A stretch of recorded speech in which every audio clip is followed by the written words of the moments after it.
Let me say something that might make you uncomfortable, but if you're honest, you already know it's true. You cannot pray your way out of what you refuse to talk about. Some of us are praying. Some of us are fasting. Some of us are quoting scripture. But we are still silent about the real issue in our marriage. And silence doesn't heal. Silence hides. Prayer is powerful, but prayer was never meant to replace honesty. You keep asking God to fix your marriage, but God keeps waiting for you to open your mouth. You're praying, Lord, change my spouse. But God is saying, have you told them how you actually feel? You're praying, God, heal us. But God is saying, what you won't confront, I won't bypass. Some of you are calling it peace, but it's really avoidance. You don't want to fight. You don't want tension. You don't want to rock the boat. So you stay quiet. You swallow your pain. You keep the house calm. But inside, you're growing distant. You're growing resentful. You're growing lonely. That's not unity. That's emotional isolation, wearing a Christian mask. Some of you say, we don't argue, so we're fine. No, you're not fine. You're disconnected. Peace is not the absence of conflict. Peace is the presence of truth. Silence doesn't mean things are healed. It often means things are rotting quietly. Proverbs 27:17 says, as iron sharpens iron, so one person sharpens another. Iron doesn't sharpen iron by avoiding contact. It sharpens through friction.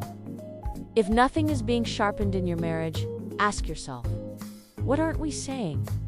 What keeps getting prayed over but never addressed? What wounds keep resurfacing because they were never spoken aloud?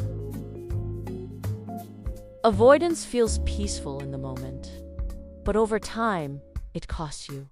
Emotional intimacy, trust, desire, safety. One spouse starts to feel lonely, the other feels blindsided when things finally explode. And then we say, I don't know how we got here. You got here because you prayed instead of talking. You spiritualized dysfunction. You called avoidance keeping the peace.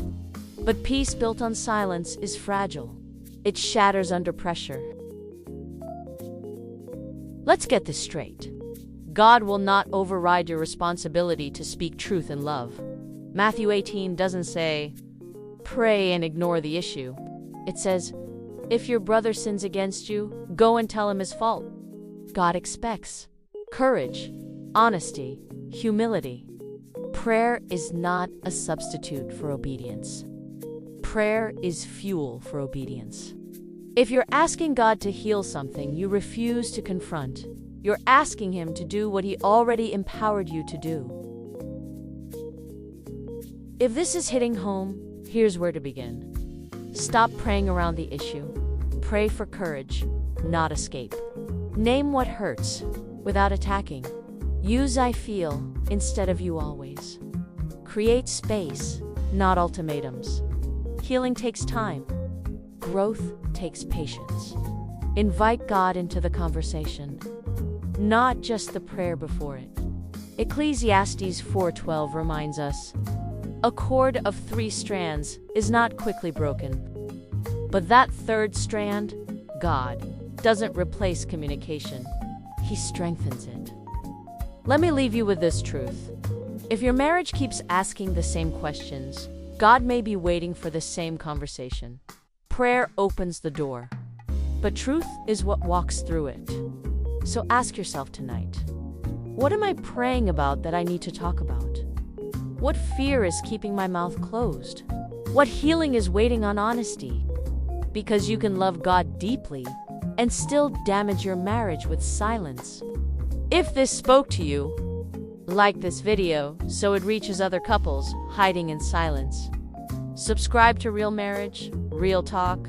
Share this with someone who needs courage, not comfort, and drop a comment. What's one conversation you know you need to have, but haven't yet? You're not alone. And silence doesn't have to be your story.